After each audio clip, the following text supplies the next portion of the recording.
Welcome back. Ric Bucher, Fox Sports NBA, covering the league for almost 30 years. On a busy, a frenetic NFL day when there's a lot of stuff happening. A lot of it's backups or small players, little contracts. Mike White goes to Miami, a quarterback. Jarrett Stidham, Broncos. We'll keep you updated on Aaron Rodgers to the Jets potentially or staying with Green Bay. So Kevin Durant in a layup line gets hurt out for the regular season. I loved the move. You pushed back on it, and many did, saying Chris Paul and KD are hurt a lot. So now, do you think Phoenix today looks at this and goes, what did we get ourselves into? Especially with all the first-round picks that they gave up, they have to. And I just, look, I understand why they did it. It's hard to say no when a Kevin Durant comes up and he wants to play for you. But what we've seen, if we're talking about championship teams, is this idea that you need to have this nucleus of 3 stars in order to play for a title has really gone by the boards. It's a matter of, do you have depth and versatility? If you look at the championship teams that have won of late, yes, they have stars. They have a requisite number of stars, but they're not top heavy. They're deep. And what the Suns gave up in order to get Kevin Durant was 3 players who were instrumental in getting 64 wins last year and going to the championship a year ago. So if you have Kevin Durant and he's available, then you might be able to compensate for that. But I still maintain that the Phoenix Suns go as far as Chris Paul goes.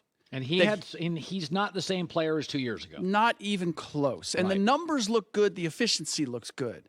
But he's really your floor general, your orchestrator.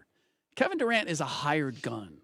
Devin Booker, in many ways, is a hired gun. You need somebody who puts all the pieces together, and that's Chris Paul. So the Warriors-Bucks Saturday night, very much a playoff feel. Steph was remarkable. They're doing this without Wiggins. Yep. Apparently the team knows what's going on.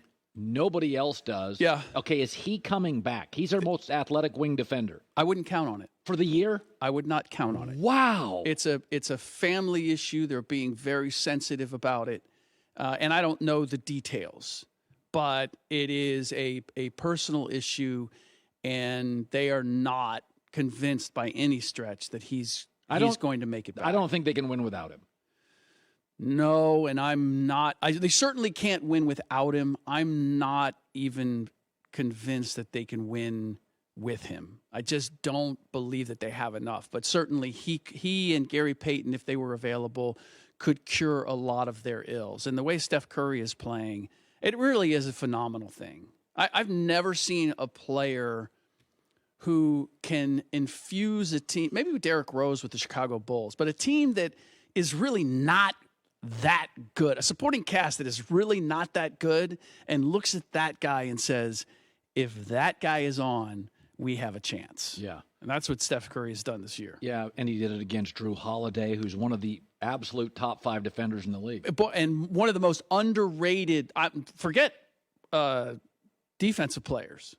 To me, he's one of the best point guards, top 3 point guard in the league right now, arguably playing the best, because with Giannis out, he's not just doing it defensively. Offensively, he's making big shot after big shot. He's demonstrating he can do it at that end. Yeah, Drew's been good for a long time. So, I was saying earlier, no Jalen Brunson. You're at home. It's desperate. And Julius Randle eats you alive. The Lakers have 14 games left. They get very lucky, though. Rockets, OKC, Suns twice, a lot of nonsense. Bulls twice, Orlando. They could certainly go on a run. But what's interesting to me, the standards, LeBron's not getting younger and AD's not getting healthier. The standard for the Lakers now is excitement over a chance to get to the playoffs as like the last seed. It's such a boring, usually, for Alabama, the minute they're like, oh, we're winning 7 games, that's not our standard. The Lakers are in that class of top 6 or 7 franchises in North America. Yeah. The idea they would run this back, Kevin Garnett is saying, this injury to LeBron, not quite as serious. They're trying to gauge if Anthony Davis can lead them. As if the book on AD's not written. I know exactly what he is. I agree. Don't you think it's a weird... the idea they would run this back to me is is just bewildering. Yes, I agree. I mean, short of finding someone who's going to be the leader of your team in his prime, not LeBron James, because honestly, I'll be interested to see if and when he gets back, how they're able to play. But Anthony Davis is a tremendously talented player. Yeah. He shows you that night after night. He'll go on 3 or 4 game stretches where it's like he's a little Giannis, both ends of the floor. Right. But name me the game where your team is struggling and he puts the team on his back and turns the tide. Well, last night was that night. Yes, when the team is rolling in a certain direction, he's going to be fantastic. Yeah. If you're looking for him to set the pace and take you there, that's never happened. Yeah, it's not his thing. It's honestly never happened. It didn't happen in New Orleans. Yeah. Why you would think it's going to happen with the Lakers now? Well, I'm with you. We've said before, I think he's the best 2 in the league. I think on a great team, on a championship caliber team, he's a 2. He's probably a 3. Wow. Because of his availability? And availability and like my 2 sometimes has to pick me up and be the guy. And I don't want to, let me take that back because I don't want to be that disparaging. But when I saw it like in New Orleans, you had, I think, Drew Holiday and Rajon Rondo. Yeah. They led that team when they made the playoffs when OKC fell down. And if not mistaken, went to the second round. Well, Drew Holiday is exactly what you're explaining. Yes. Drew Holiday is your classic 2. You can't depend on him. You don't want him every night. He can't be your 1. But if you have an 8-game stretch when Giannis is out, he'll help you in 6. He can fill in that. And AD does at times, but again, it's still like right now, D'Angelo Russell by default is probably their floor leader, and we've seen how that goes. So but I'm not with you in terms of, I think it's fascinating where the Lakers are. Yes, they're not playing for championships yet. They're not playing what their pedigree as a franchise normally demands.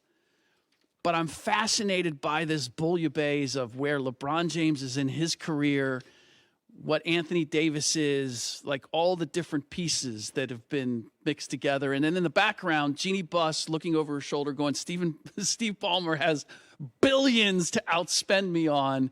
Can I maintain that the Lakers are the team to follow in Los Angeles? The Eastern Conference seems so set to me. Bucks, Celtics, Sixers, Cleveland. Yeah. Cleveland probably doesn't have the age or experience to get out of there. Boston does, Philly does. Harden has sort of reinvented himself as he's a better distributor now. He did it in Brooklyn, by the way, as last year. Sure did. So, a lot of these players, the Kyries and Westbrook, they are what they are. Harden, to his credit, has kind of tweaked his game. Yep. Do you buy Philadelphia? 33 a night from Embiid. Yeah. Harden leads the league in assists. Doc Rivers situationally sometimes frustrates NBA followers. Yep. Do you buy him? As the potentially the best team in the Eastern Conference? Coming out of the Eastern Conference. I mean, if you have the best scorer in the league and the best distributor and a veteran championship-winning coach, you should be. They're hot. They're red hot since early December. Goes back to what I said, though. Championship teams are built on depth and versatility. They're a top-heavy team. Tyrese Maxey's having a great year. He's the 3rd best player. He's a good player. Can you count? 1, can you count on anybody else? And 2, the endurance and durability of Joel Embiid and James Harden is always going to be in question because you're going to ride them and you're going to ride them hard. And when you get into 7-game series and now you're getting to the second round, now you're getting the conference finals, can they continue to deliver? They historically have not. So much like Anthony Davis, I love how themes just emerge on this show. It's you're reading a novel and then you just realize there's all these subplots. We're that like kind of come everything together. everywhere all at once, like the Oscar-winning movie. We give you a lot of different angles. There you go. And so it's kind of the same. It's the same thing as Anthony Davis. Yeah. Like you're telling me, is this going to be the time for James Harden and Joel Embiid? I don't know. They've as far as playoff players, they kind of shown us who they are. Unless something dramatically happens, I just don't expect anything different. Hi, everybody. Thanks for watching. Subscribe here to get the latest from the show. Also, be sure to check out more of the best clips from The Herd or go watch a few segments from other shows on FS1.